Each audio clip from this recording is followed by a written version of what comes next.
Well, are you having problems redeeming your Roblox gift card or the Robux code?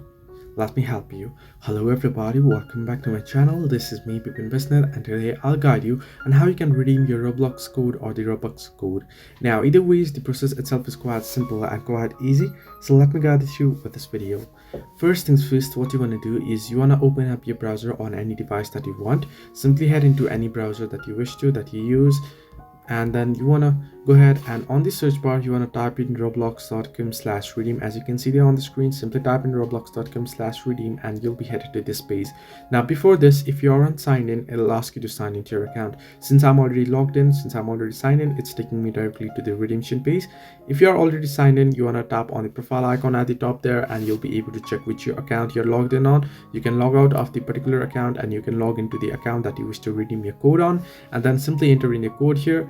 And once you enter in the code here, tap on redeem and you'll be able to redeem the code. So this way you can easily redeem your Roblox code. Hope this helped you. Do like and subscribe, and do not forget to leave a comment down below if you have any further issues.